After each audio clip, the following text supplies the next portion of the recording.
میں نے دکاندار کو پیسے دیے اور جلدی سے شاپنگ بیگ اٹھا کے سیمن کے پیچھے بھاگی۔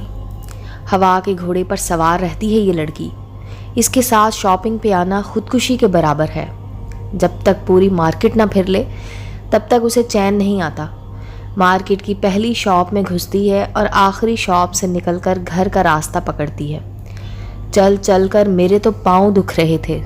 وہ ایک کے بعد ایک شاپنگ بیگ مجھے پکڑا کے آگے نکل جاتی۔ میں تو خالہ کی وجہ سے آ گئی تھی، ورنہ تو توبہ ہے جو میں بھی آؤں۔ میں اندر ہی اندر غصے سے تل ملاتی اس کو بولے جا رہی تھی اور وہ مجھ سے 10 قدم آگے چل رہی تھی۔ میں نے اسے کپڑے کی ایک دکان میں گھستے ہوئے دیکھا۔ آہستہ آہستہ چلتی میں بھی اس دکان کے اندر آ گئی۔ بھیا مجھے سفید رنگ میں کوئی سوٹ دکھائیں جس پر کڑھائی ہو سکے۔ سیمن دکاندار سے مخاطب تھی اور میں جا کے اس کے پاس بیٹھ گئی۔ دکاندار نے وہاں کام کرنے والے ایک لڑکے کو آواز دی۔ تھوڑی دیر میں وہ مختلف اقسام کے سفید کپڑے کے کچھ تھان لے آیا اور ہمارے سامنے رکھنے لگا۔ وہ کپڑے کی کوالٹی چیک کرنے لگی اور مجھ سے مشورہ کیا کہ کیا لینا چاہیے۔ تھان اوپر نیچے کرتے اس کی نظر ایک سفید کٹے ہوئے پیس پر پڑی۔ اس نے جلدی سے وہ اسے ہاتھ میں لیا اور میری طرف اشارہ کر کے بولی، یہ دیکھو کیسا ہے۔ شاید پورا سوٹ ہی کٹا ہوا ہے۔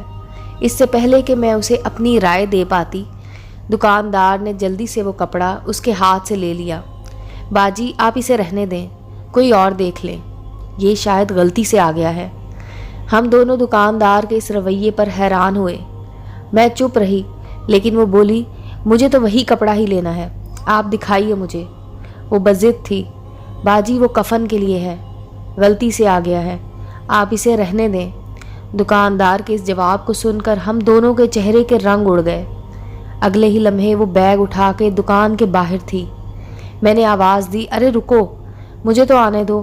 دکاندار بھی آوازیں دینے لگا، باجی بات تو سنیں باجی۔ میں نے آج سے پہلے اسے اتنا پریشان کبھی نہیں دیکھا تھا۔ وہ بہت تیزی سے چل رہی تھی۔ میں لگ بھگ بھاگتی ہوئی اس سے جا ملی۔ راستے میں اسے تسلی دیتی رہی کہ اتنی چھوٹی سی بات پہ تم پریشان ہو گئی ہو۔ اس نے میری کسی بات کا جواب نہ دیا۔ گھر جاتے ہی وہ اپنے کمرے میں چلی گئی۔ میں نے سارے شاپنگ بیگ خالہ کو پکڑائے اور اس کی اس حالت کا احوال سنا کے اپنے گھر چلی آئی۔ اگلی صبح امی نے میرے اوپر سے کمبل ہٹا کے جلدی سے اٹھایا تو میں گھبرا گئی۔ آنٹی کی آنکھوں میں آنسو تھے۔ میں ہڑبڑا گئی کہ آخر ہوا کیا ہے۔ کچھ بتائے بنا وہ مجھے خالہ کے گھر لے گئیں۔ وہاں پہنچتے ہی میرے پاؤں تلے سے زمین سرک گئی۔ سیمن اب اس دنیا میں نہیں رہی تھی۔ میں گھٹنوں کے بل اس کی لاش کے پاس بیٹھ گئی۔ دماغ کی نس پھٹنے سے اس کی موت واقع ہوئی۔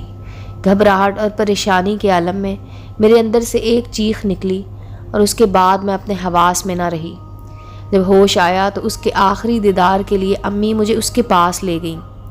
کل جو سفید کفن دیکھ کر اس سے دور بھاگنے کی کوشش کر رہی تھی، آج وہی سفید کفن اس سے لپٹا ہوا تھا۔ انسان اس دنیا میں اتنا مصروف ہوتا ہے کہ اسے پتہ ہی نہیں چلتا اس کے کفن کا کپڑا بکنے کے لیے بازار میں آ گیا ہے۔ امید ہے دوستو اسٹوری اچھی لگی ہوگی۔ چینل کو لائک اینڈ سبسکرائب کریں اور بیل آئیکن کا بٹن دبانا مت بھولیں تاکہ ہر نئے آنے والی اسٹوری کا نوٹیفیکیشن آپ کو مل سکے۔ ملتے ہیں اگلی اسٹوری کے ساتھ۔